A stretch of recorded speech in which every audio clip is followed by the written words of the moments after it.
Ваше превосходительство, уважаемые гости правительства, эксперты, дамы и господа. Во-первых, позвольте мне передать приветствие нашего секретаря Амана, который не смог быть здесь сегодня. Я рад, что вы включили МАГАТЭ в ваше обсуждение, и вы видите, что атомная энергия является частью анализа этого уравнения, и вы видите, что мы это как раз принимаем к рассмотрению.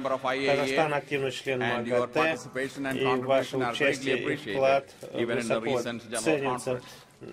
Позвольте мне начать с того, что я затрону вопрос о том, что такое МАГАТЭ, для тех, кто не знаком. Я также буду говорить о том, что мы делаем для атомной индустрии, и затем буду говорить об ЧП на Фукусиме. МАГАТЭ было создано в 1957 году. У нас 151 член, 2400 профессионалов, штаб-квартира в Вене, 2 научных лаборатории и исследовательских центра. Мы функционируем на основе 3 основных столпов. Первое – это технология, второе – безопасность, и третье – верификация или проверка. Позвольте мне поговорить об этих вещах. Максимизация вклада атомной технологии в мир при проверке обеспечения мирного использования. Такова наша основная цель. Что касается деталей, гарантии проверки, безопасность, наука, технологии, мы используем самую передовую науку с тем, чтобы безопасно эксплуатировать атомные станции. Мы начинаем работать с самого начала, рассматривать разные варианты, с тем, чтобы были приняты решения, если вы принимаете решение об использовании атомной станции, и проводим вас по всем операционным вызовам и по вопросам деконтаминации. В случае ЧП мы также помогаем вам. И представитель Японии говорил о вкладе в МАГАТЭ в плане тех сложностей, с которыми столкнулись в Японии. Членство является глобальным, развивающиеся и развитые страны являются нашими членами. У нас уникальный мандат в плане ядерной безопасности, наша основная цель, технический потенциал. Мы работаем со всеми странами-членами для того, чтобы делиться технологиями, с тем, чтобы мы могли делиться наилучшими с теми, кто заинтересован в использовании этой новой технологии. Мы помогаем новым странам в плане наращивания своего потенциала, с тем, чтобы они могли выполнять свои цели по атомной энергии. Я работаю в департаменте атомной энергии и в отделе атомной энергетики. Миссия нашего департамента заключается в том, чтобы оказывать поддержку, служить катализатором и строительством. Это основная цель. Что же мы делаем? Мы содействуем обмену информацией, проводим совместные исследования, разработки в области атомных системных технологий устойчивым образом, с тем, чтобы удовлетворять возрастающий спрос 21 века. Все детали есть на этом слайде, который показан, все можно скачивать, и все это бесплатно для тех, кто обратиться к этим источникам. Так, атомная энергия может носить вклад, устойчивый вклад в удовлетворение энергетических потребностей этого века. Для того, чтобы вместе объединять тех, кто обладает технологиями, и пользователей, с тем, чтобы совместно предпринимать совместные международные действия, необходимые для достижения необходимых инноваций. Нам необходимо знать, о чем мы говорим, когда мы говорим о атомной станции. Если посмотреть на левый угол, вот где ведутся горные разработки.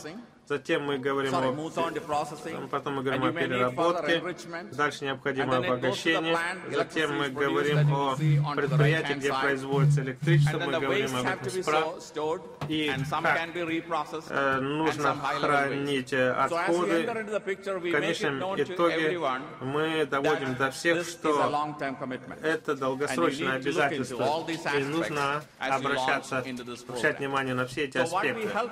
Итак, в чем мы помогаем вам? Мы помогаем вам получить общую картину того, что происходит, тем, что вы были проинформированы для принятия этих решений. Далее, двигаясь вперед, логическая последовательность по планированию. Это материал, который мы опубликовали с тем, чтобы обеспечить строительство устойчивых национальных атомных станций, о том, что нужно делать, какую оценку проводить для принятия решений. Я пройдусь по этим слайдам, с тем, чтобы вы могли получить к ним доступ. И я хочу, чтобы у вас были детали о том, что мы подготовили для того, чтобы показать вам, что мы серьезно подходим к этому вопросу, чтобы все детали были доведены до вашего внимания и были представлены странам-членам. Здесь представлен процесс, в рамках которого вы можете продолжать оценку. Все начинается с исследования по ситуации. Это должно происходить в начале. Эти три параллельные пути, а так они будут объясняться в нашем материале, они помогают вам продолжать эту оценку для обеспечения устойчивого энергетического будущего. Мы также рекомендуем специальных экспертов, и мы рады будем поделиться некоторыми выводами, которые сделали некоторые страны, которые стали достоянием общественности. То есть вы можете сравнивать себя с другими и посмотреть, как вы можете обратиться перейти к принятию этих решений. Другая часть — это общая природа атомных систем. Эта оценка происходит в самом начале, затем она продолжается до строительства первой атомной станции и далее. Нужно продолжать этот процесс, тем, чтобы вы могли всегда были информированы, тем, чтобы решения принимались заранее, тем, чтобы не было никаких сложностей. Сюда входят все компоненты в плане различных атомных объектов, анализа, неважно, где они находятся. И все этапы этого анализа от начала до конца, как раз то, что нас беспокоит, как раз то, чем мы с вами делимся.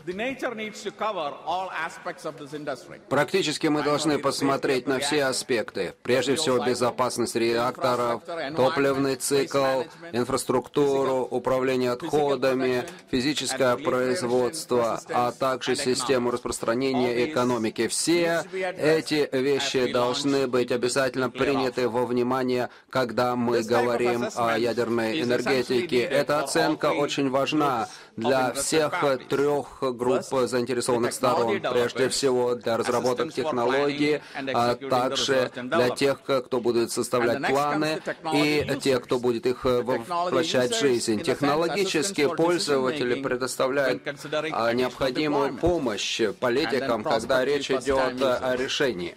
А также необходимо иметь в виду, что подобная помощь должна быть с высоким уровнем знаний и экспертизы. Мы говорим также о базовых принципах. В частности, речь идет о специфичности каждой отдельной страны, региона и специфических критериях. Мы также отмечаем особенности этих аспектов с тем, чтобы они постоянно находились у вас на повестке дня, и каждый из этих моментов является важнейшим при решении относительно ядерной энергетики. И вот здесь вы видите эти принципы, которые показывают различные аспекты программы, которые вы должны иметь в виду, когда начинаете строительство новой АЭС. Инновационный процесс, который мы создали, фактически фокусируется на 4 элементах. Конструкция ядерной установки, тип контроля, который необходимо установить над этой системой, чтобы она работала, а также оператора, а также ограничения, которые вы имеете в плане операционной компании, а также тип собственности и национальные отношения к национальному энергетическому балансу. Все это обязательно нужно учитывать и связывать с особенностями каждой страны, чтобы в конечном счете это решение было правильным и сбалансированным. В течение следующих 6 месяцев мы будем публиковать ежегодный отчет о том, какая технология будет наиболее подходящей для вас. То есть имеются большие реакторы, маленькие реакторы, реакторы на быстрых нейтронах, реакторы на воде и так далее. И наши технические рекомендации будут очень важны для того, чтобы вы могли сделать вторую фазу вашего цикла принятия решений. И те инструменты, которые мы предоставляем, и я просто хотел дать вам представление о них, с тем, чтобы вы в конечном счете могли делать более четкое решение. 112 стран используют нашу модель для принятия решения. И это 3 основных столпа, которые описывают, из чего должна состоять каждый этап строительства. И я теперь сразу же перейду к выводу, что ядерная энергетика становится важным элементом диверсификации энергетического баланса, обеспечения энергетики и, конечно же, низкий выброс СО2 является его преимуществом. Фукусима поставила новые вопросы. Соответственно, нужно обязательно принимать решения, учитывая эти уроки, учитывая новые вызовы. Наши инженеры должны обязательно находить пути решения проблем. Я уверен, что мы найдем эти решения, и в будущем мы таким образом избавимся от этих проблем, в частности, охлаждения реактора в условиях чрезвычайной ситуации. Мы их разрешим, и я уверен, что энергетика ядерных установок останется важным источником энергетики в мире. Учитывая инновационные технологии, мы считаем, они могут сделать реакторы более безопасными, независимо от тех вызовов. Я думаю также, что страны смогут предоставить необходимое лидерство для того, чтобы решать эту проблему лучше и таким образом предоставлять источник энергетики для